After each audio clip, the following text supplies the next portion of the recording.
부처님 곁에서 25년을 시봉하며 가장 많은 가르침을 직접 들었던 제자가 있습니다. 그의 이름은 아난다.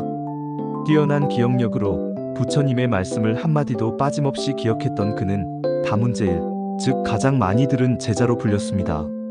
아난다는 부처님의 사촌 동생이자 제자였습니다. 그는 왕족의 신분으로 태어났지만 세속의 영화를 버리고 부처님을 따라 출가했습니다. 그의 이름 아난다는 환희, 기쁨을 의미합니다. 그가 태어났을 때 온 나라가 기뻐했기 때문에 붙여진 이름이었습니다. 부처님께서 55세가 되셨을 때의 일입니다. 그때까지 부처님을 시봉하는 시자는 정해지지 않았고 여러 제자들이 교대로 모셨습니다.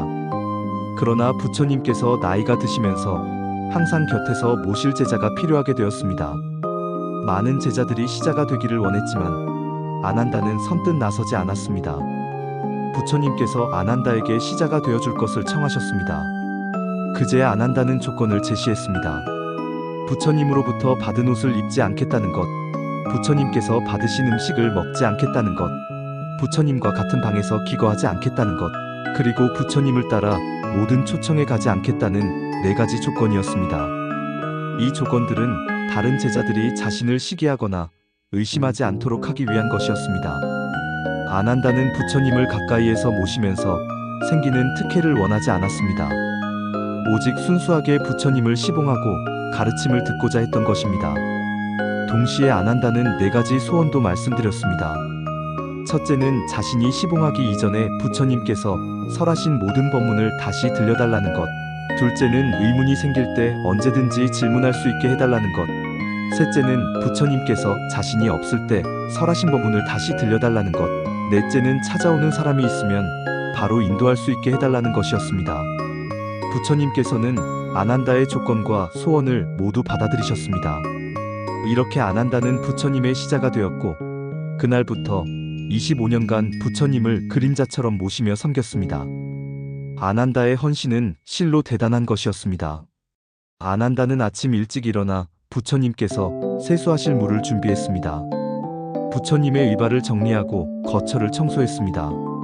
부처님께서 탁발을 나가실 때는 항상 뒤를 따랐고 돌아오시면 발을 씻겨드렸습니다.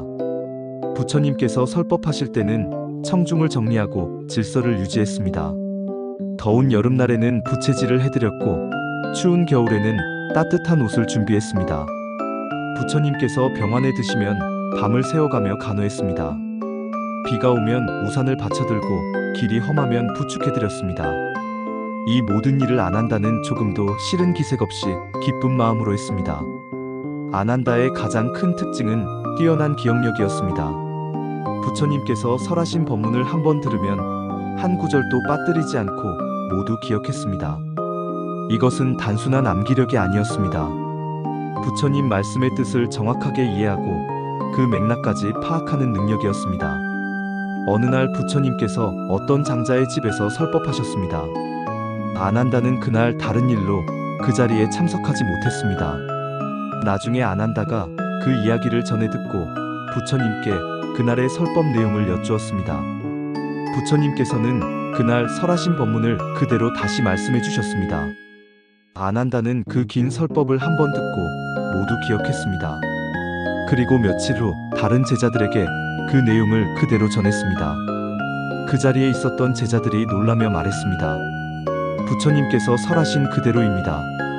한 글자도 다르지 않습니다. 이처럼 아난다의 기억력은 완벽했습니다. 그러나 아난다의 지혜는 단순히 많이 듣고 외우는 것에 그치지 않았습니다. 그는 부처님의 가르침을 듣고 그것을 실천하며 깨달음을 향해 나아갔습니다. 아난다는 특히 자비심이 깊은 제자였습니다. 어느 날 아난다가 탁발을 나갔다가 우물가에서 한 여인을 만났습니다. 그녀는 천민계급인 찬달라 출신이었습니다. 아난다는 목이 말라 그녀에게 물을 청했습니다. 여인이 말했습니다. 저는 천한 신분입니다. 스님께서 제가 드리는 물을 드시면 안 됩니다. 아난다가 대답했습니다. 나는 당신의 신분을 묻는 것이 아니라 물을 청하는 것입니다. 부처님의 가르침에는 높고 낮음이 없습니다. 모든 사람이 평등합니다. 여인은 깊이 감동하여 물을 떠서 아난다에게 드렸습니다. 이 일을 계기로 그녀는 나중에 불법에 귀의하게 되었습니다. 아난다는 여성들의 출가를 위해서도 큰 역할을 했습니다. 부처님께서 깨달음을 얻으신 후 고향인 카필라 왕국을 방문하셨을 때의 일입니다. 부처님의 이모이자 양어머니인 마하파자파티 고타미가 여러 왕족 여인들과 함께 출가를 청했습니다. 부처님께서는 처음에 여성의 출가를 허락하지 않으셨습니다. 당시 인도 사회의 관습과 여러 어려움을 고려하신 것이었습니다. 마하파자파티는 3번이나 청했지만 부처님께서는 허락하지 않으셨습니다. 마하파자파티와 여인들은 실망하여 돌아갔습니다. 그러나 포기하지 않고 머리를 깎고 승복을 입은 채 맨발로 부처님을 따라 배살리까지 걸어갔습니다. 그녀들의 발은 부르트고 얼굴은 눈물과 먼지로 뒤범벅이 되어 있었습니다. 아난다는 이들을 보고 깊은 연민을 느꼈습니다. 부처님을 찾아가 말씀드렸습니다. 세존이시여, 여성도 출가하여 수행하면 깨달음을 얻을 수 있습니까? 부처님께서 대답하셨습니다. 그렇다. 여성도 바르게 수행하면 깨달음을 얻을 수 있다. 아난다가 다시 여쭈었습니다.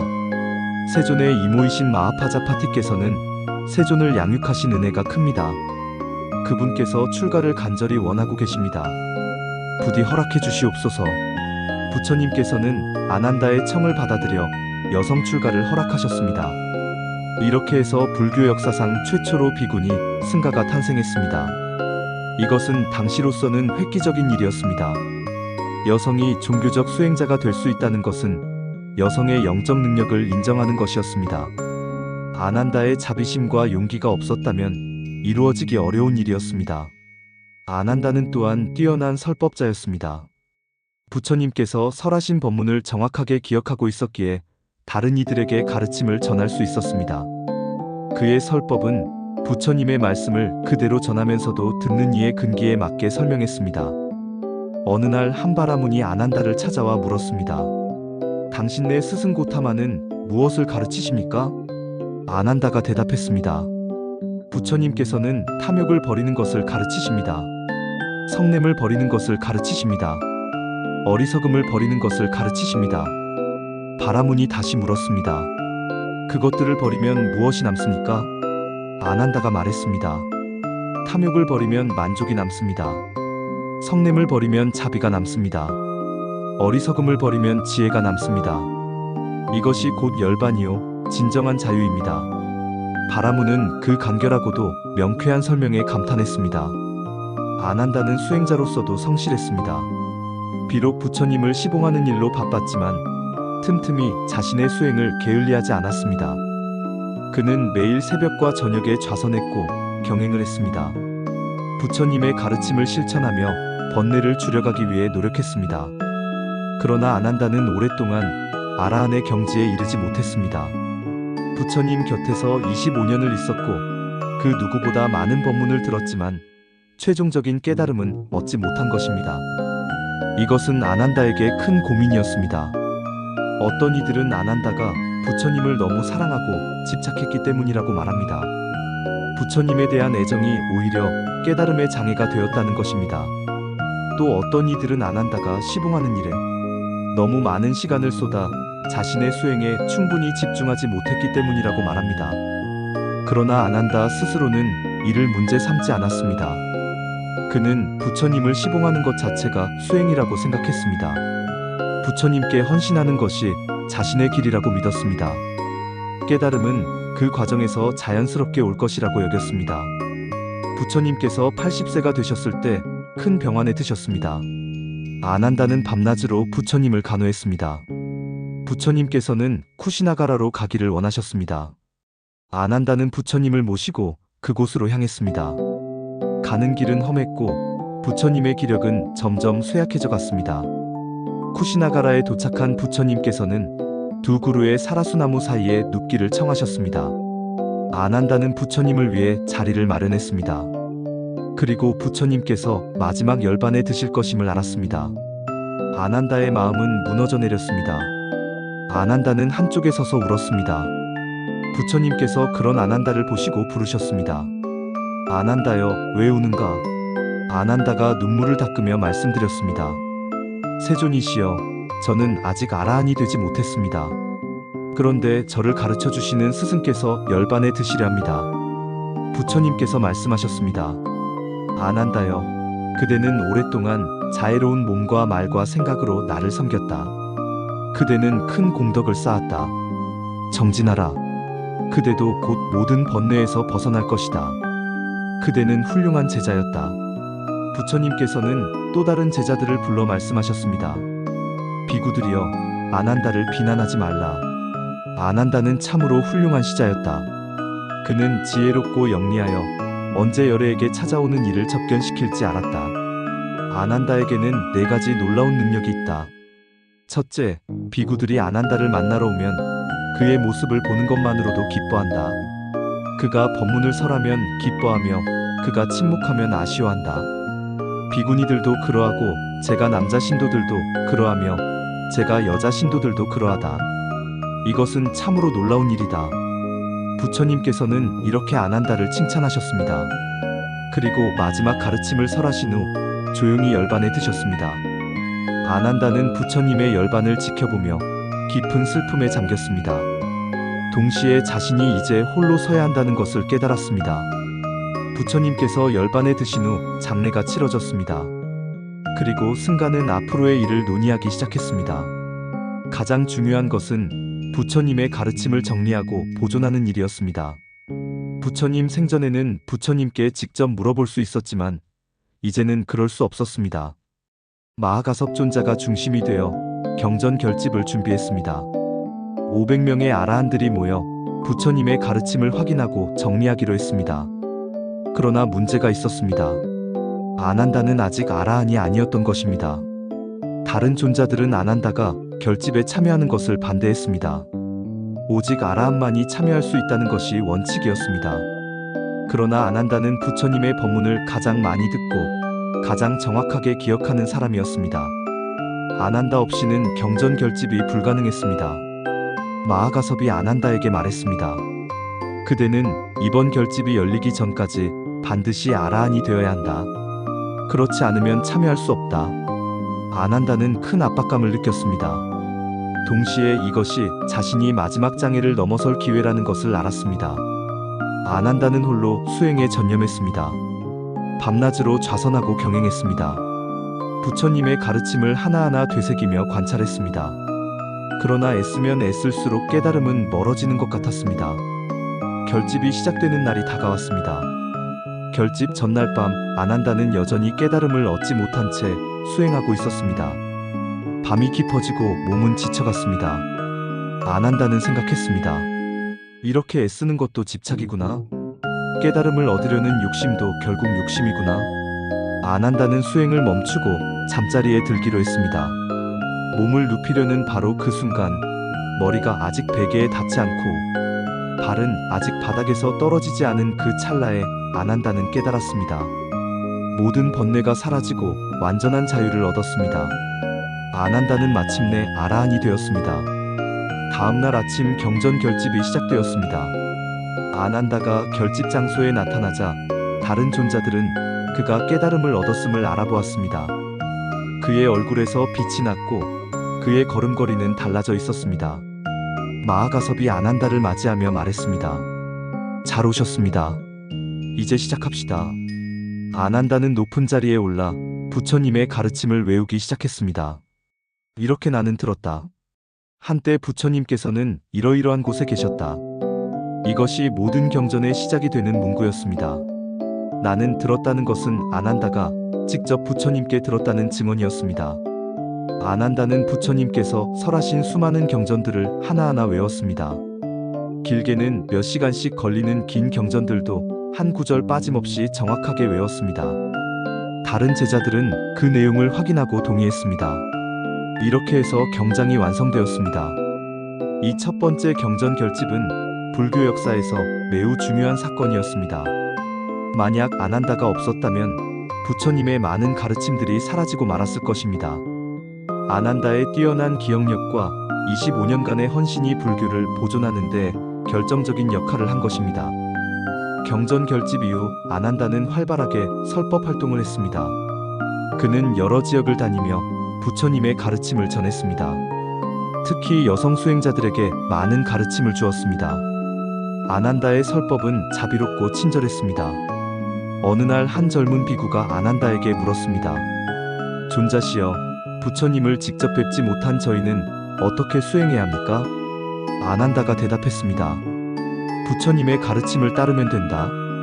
부처님께서 하지 말라고 하신 것을 하지 않고 하라고 하신 것을 행하면 된다. 젊은 비구가 다시 물었습니다. 그러나 부처님을 직접 뵙고 싶은 마음은 어떻게 해야 합니까? 아난다가 말했습니다.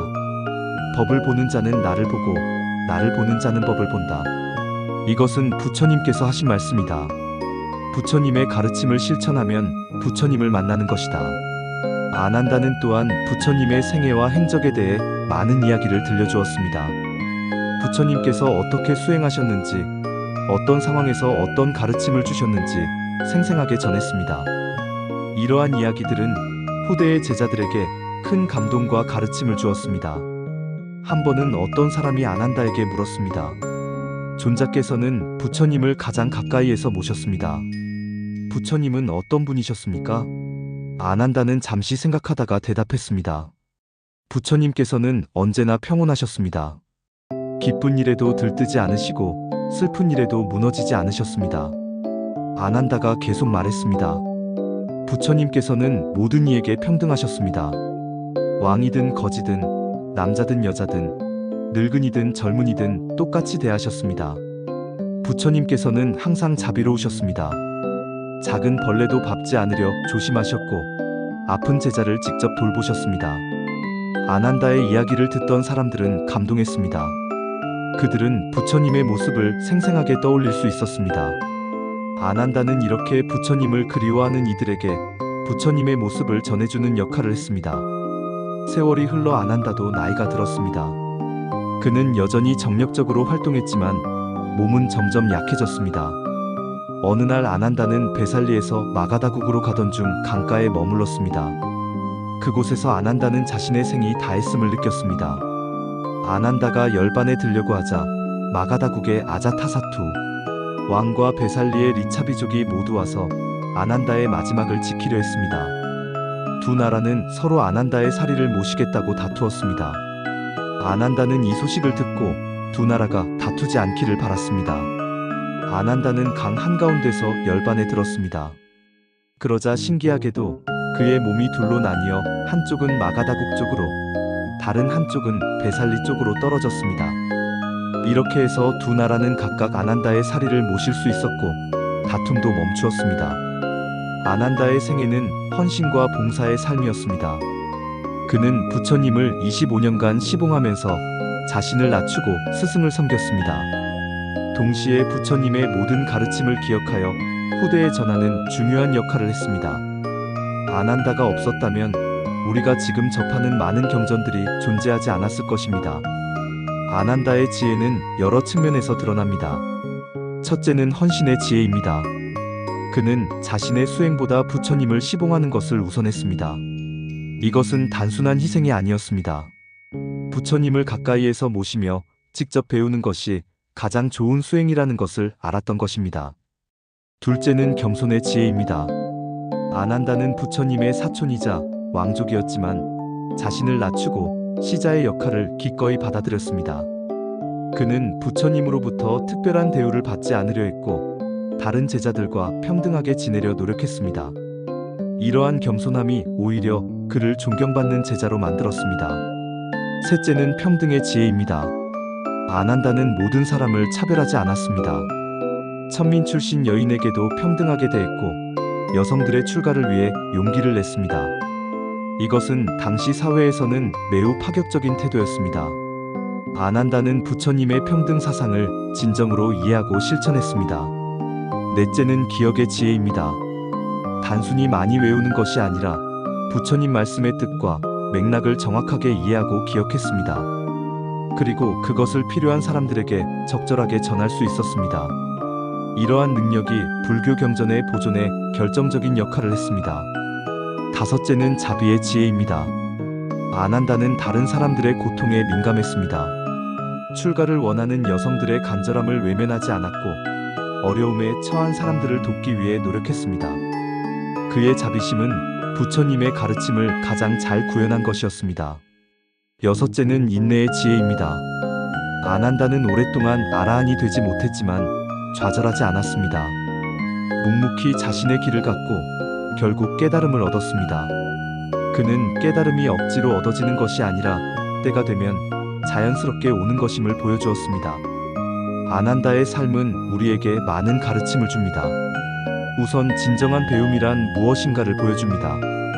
많이 아는 것도 중요하지만 더 중요한 것은 그것을 실천하고 다른 이들과 나누는 것입니다. 아난다는 부처님의 가르침을 단지 지식으로 쌓아두지 않았습니다. 그것을 자신의 삶으로 살았고 다른 이들에게 전했습니다. 또한 아난다는 봉사와 헌신의 가치를 보여줍니다. 현대 사회는 개인의 성취와 성공을 강조합니다. 그러나 아난다는 자신보다 다른 이를 먼저 생각했고 그 과정에서 진정한 성취를 이루었습니다. 부처님을 시봉하는 것이 그에게는 최고의 수행이었고 그것을 통해 결국 깨달음을 얻었습니다. 아난다의 이야기는 또한 늦은 깨달음에 대해서도 말해줍니다. 그는 부처님 곁에서 25년을 보냈지만 부처님이 열반하신 후에야 아라한이 되었습니다. 이것은 실패가 아니었습니다. 오히려 그만의 시간과 과정이 필요했던 것입니다. 각자의 깨달음에는 각자의 때가 있습니다. 아난다가 보여준 평등 정신도 중요한 가르침입니다. 그는 신분과 성별, 나이를 넘어서 모든 사람을 평등하게 대했습니다. 이것은 부처님의 가르침을 진정으로 이해한 것이었습니다.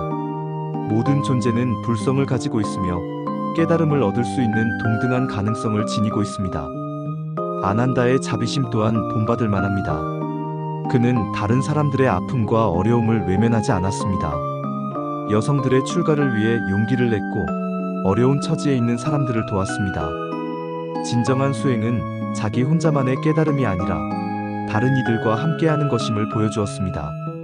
아난다는 기억하는 자였습니다. 그러나 그는 단순히 과거에 머물지 않았습니다. 부처님의 가르침을 기억하면서도 그것을 현재에 살아있게 만들었습니다. 상황에 맞게 적절히 설명하고 적용했습니다. 전통을 보존하면서도 생동감 있게 전하는 것, 이것이 진정한 계승입니다. 아난다가 마지막에 깨달음을 얻은 순간도 의미심장합니다. 그는 밤새 애쓰다가 포기하고 쉬려는 순간에 깨달았습니다. 이것은 깨달음이 노력만으로 얻어지는 것이 아님을 보여줍니다. 때로는 놓아버리는 것, 집착을 내려놓는 것이 필요합니다. 억지로 잡으려 하면 멀어지고 놓으면 오는 것이 깨달음입니다. 아난다의 생애에서 우리는 완벽하지 않은 수행자의 모습도 봅니다. 그는 부처님을 너무 사랑했고 부처님이 열반하실 때 슬퍼하며 울었습니다. 이것은 인간적인 모습입니다. 수행자라고 해서 감정이 없는 것은 아닙니다. 다만 그 감정에 휘둘리지 않고 관찰할 수 있는 것입니다. 부처님께서 아난다를 칭찬하신 것도 주목할 만합니다. 부처님은 아난다가 완벽한 아라한이 아니었음에도 그의 헌신과 노력을 인정하셨습니다. 깨달음의 정도만이 중요한 것이 아니라 수행하는 자세와 과정도 중요하다는 것을 보여줍니다. 아난다와 마하가섭의 관계도 흥미롭습니다. 마하가섭은 엄격한 수행자였고 아난다는 온화하고 자비로운 수행자였습니다. 두 사람의 성향은 달랐지만 서로를 존중했습니다. 마하가섭이 아난다에게 압박을 주었던 것도 그를 미워해서가 아니라 그의 잠재력을 믿었기 때문입니다. 경전 결집에서 아난다의 역할은 아무리 강조해도 지나치지 않습니다. 만약 그가 없었다면 부처님의 수많은 가르침들이 사라졌을 것입니다. 지금 우리가 읽는 경전의 대부분은 아난다의 기억에서 나온 것입니다. 그의 25년간의 헌신이 2500년이 넘는 시간 동안 불교를 보존하는 기초가 되었습니다. 아난다의 이야기에서 우리는 또한 스승과 제자의 관계에 대해 배웁니다. 아난다는 부처님을 맹목적으로 따르지 않았습니다. 의문이 있으면 질문했고 자신의 생각을 말했습니다. 부처님 또한 아난다를 제자로만이 아니라 한 인격체로 존중하셨습니다. 진정한 스승과 제자의 관계는 이렇게 서로 존중하는 것입니다. 아난다가 여성 출가를 위해 부처님께 청한 일은 용기 있는 행동이었습니다. 부처님께서 이미 3번이나 거절하신 일이었기 때문입니다. 그러나 아난다는 옳다고 생각하는 것을 말했습니다. 그는 스승에 대한 존경과 자신의 양심 사이에서 균형을 찾았습니다. 이것이 진정한 제자의 태도입니다. 아난다의 설법 방식도 배울 점이 많습니다. 그는 복잡한 것을 간단하게 설명했습니다. 탐욕, 성냄, 어리석음을 버리면 만족, 자비, 지혜가 남는다는 그의 설명은 간결하면서도 핵심을 담고 있습니다. 좋은 가르침은 화려하지 않아도 됩니다. 명확하고 실천 가능하면 충분합니다. 아난다는 또한 듣는 이의 처지를 고려했습니다. 같은 가르침도 듣는 사람에 따라 다르게 설명했습니다. 학식 있는 사람에게는 논리적으로 설명했고, 평범한 사람에게는 쉬운 비유로 설명했습니다. 가르침을 전하는 것은 단순히 지식을 전달하는 것이 아니라 상대방이 이해하도록 돕는 것입니다. 아난다가 천민 여성에게 평등하게 대한 일화는 작은 사건 같지만 큰 의미가 있습니다. 당시 인도 사회에서 카스트는 절대적인 것이었습니다. 높은 계급의 사람이 낮은 계급의 사람과 접촉하는 것은 금기였습니다. 아난다는 이러한 사회적 관습을 부처님의 가르침으로 넘어섰습니다. 이 일화는 또한 한 사람의 행동이 다른 사람의 삶을 바꿀 수 있음을 보여줍니다. 아난다가 그 여인을 평등하게 대했기에 그녀는 불법에 귀의할 수 있었습니다. 우리의 작은 친절과 존중이 누군가에게는 큰 변화의 계기가 될 수 있습니다. 아난다의 헌신은 때로 지나친 것처럼 보일 수도 있습니다. 자신의 수행을 뒤로하고 부처님을 시봉하는 데 모든 시간을 쏟았기 때문입니다. 그러나 그에게는 그것이 최선의 길이었습니다. 각자에게 맞는 수행의 길이 있습니다. 어떤 이에게는 홀로 고요히 앉아 명상하는 것이 길이고, 어떤 이에게는 봉사하며 배우는 것이 길입니다. 아난다가 결국 깨달음을 얻었다는 것은 그의 길이 올바랐음을 증명합니다. 비록 다른 제자들보다 늦었지만 그는 자신만의 속도로 나아갔고 목적지에 도달했습니다. 수행에는 정해진 시간표가 없습니다. 중요한 것은 포기하지 않고 계속 나아가는 것입니다. 아난다의 마지막 순간도 그의 성품을 잘 보여줍니다. 자신을 차지하려고 다투는 두 나라를 보고 그는 다툼이 일어나지 않도록 배려했습니다. 죽는 순간까지 다른 이들을 생각한 것입니다. 그의 몸이 둘로 나뉘었다는 이야기는 신화적이지만 그 속에 담긴 의미는 명확합니다. 진정한 수행자는 마지막 순간까지 평화를 추구한다는 것입니다. 아난다를 기억하는 것은 단순히 과거의 위대한 제자를 기리는 것이 아닙니다. 그의 삶이 우리에게 던지는 질문에 답하는 것입니다. 우리는 얼마나 헌신하며 살고 있는가? 우리는 다른 사람들을 평등하게 대하는가? 우리는 배운 것을 실천하고 나누는가? 우리는 인내하며 자신의 길을 걷고 있는가? 아난다는 완벽한 성자가 아니었습니다. 그는 감정이 있었고 때로는 슬퍼했으며 깨달음을 얻는데 오랜 시간이 걸렸습니다. 그러나 바로 그렇기 때문에 우리는 그에게서 위안을 얻습니다. 우리도 완벽하지 않아도 됩니다. 중요한 것은 방향입니다. 아난다처럼 올바른 방향을 향해 한 걸음씩 나아가면 됩니다. 현대를 사는 우리에게 아난다의 가르침은 여전히 유효합니다. 빠르게 변하는 세상에서 우리는 종종 조급해집니다. 빨리 성공하고 빨리 깨닫고 싶어 합니다. 그러나 아난다는 말합니다. 서두르지 마십시오. 각자의 때가 있습니다. 묵묵히 자신의 길을 가십시오. 정보가 넘쳐나는 시대에 아난다의 기억력은 다르게 해석될 수 있습니다. 중요한 것은 많이 아는 것이 아니라 깊이 이해하는 것입니다. 아난다는 부처님의 말씀을 단순히 외운 것이 아니라 그 의미를 깊이 새겼습니다. 우리도 정보의 홍수 속에서 진정으로 중요한 것을 간직하고 깊이 이해해야 합니다. 개인주의가 강한 현대사회에서 아난다의 헌신은 새로운 의미를 갖습니다. 자기만 생각하는 것이 아니라 다른 이를 위해 무언가를 하는 것. 이것이 오히려 자신을 풍요롭게 만듭니다. 아난다는 부처님을 위해 헌신했지만 그 과정에서 가장 많이 배우고 성장했습니다. 차별과 불평등이 여전한 세상에서 아난다의 평등 정신은 더욱 빛을 발합니다. 그는 신분과 성별의 경계를 넘어섰습니다. 모든 사람은 평등하며 존중받을 가치가 있다는 것을 행동으로 보여주었습니다. 우리도 일상에서 만나는 모든 사람을 평등하게 대할 수 있어야 합니다. 아난다의 자비심은 경쟁이 치열한 현대 사회에서 더욱 필요합니다. 다른 사람을 경쟁자로만 보지 않고 함께 가야 할 동반자로 보는 것. 다른 사람의 고통에 공감하고 도울 수 있는 것. 이것이 진정으로 성숙한 인간의 모습입니다. 아난다는 우리에게 균형의 중요성도 가르칩니다. 그는 부처님을 시봉하면서도 자신의 수행을 놓치지 않았습니다. 헌신과 자기 돌봄, 봉사와 수행 사이의 균형을 찾았습니다. 현대인들도 일과 휴식, 타인을 위한 시간과 자신을 위한 시간 사이의 균형을 찾아야 합니다. 아난다의 삶은 또한 과정의 가치를 말해줍니다. 결과만이 중요한 것이 아닙니다. 그 과정에서 무엇을 배우고 어떻게 성장하는가가 중요합니다. 아난다는 25년의 시봉 기간 동안 많은 것을 배웠고 성장했습니다. 그 시간이 없었다면 그의 깨달음도 없었을 것입니다. 아난다를 통해 우리는 진정한 지혜가 무엇인지 배웁니다. 지혜는 단순히 많이 아는 것이 아닙니다.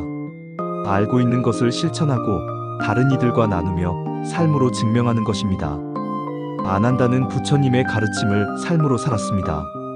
그것이 진정한 지혜였습니다. 결국 아난다 존자의 이야기는 우리 모두의 이야기이기도 합니다.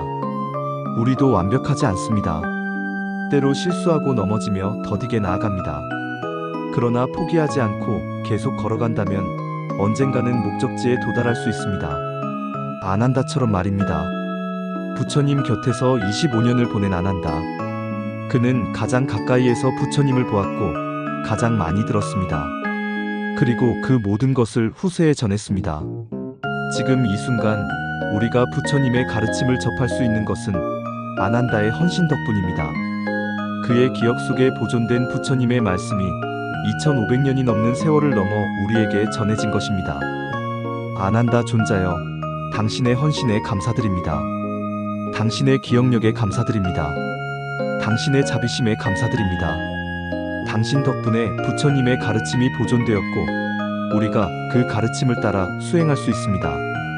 당신의 삶은 진정한 제자의 모습이 무엇인지 보여주었습니다. 오늘도 어딘가에서 누군가는 아난다처럼 묵묵히 자신의 길을 걷고 있습니다. 헌신하며 배우고 나누며 성장하고 있습니다. 빠르지 않아도 괜찮습니다. 완벽하지 않아도 괜찮습니다. 중요한 것은 방향입니다. 올바른 길을 향해 한 걸음씩 나아가는 것입니다. 아난다가 그러했듯이 말입니다.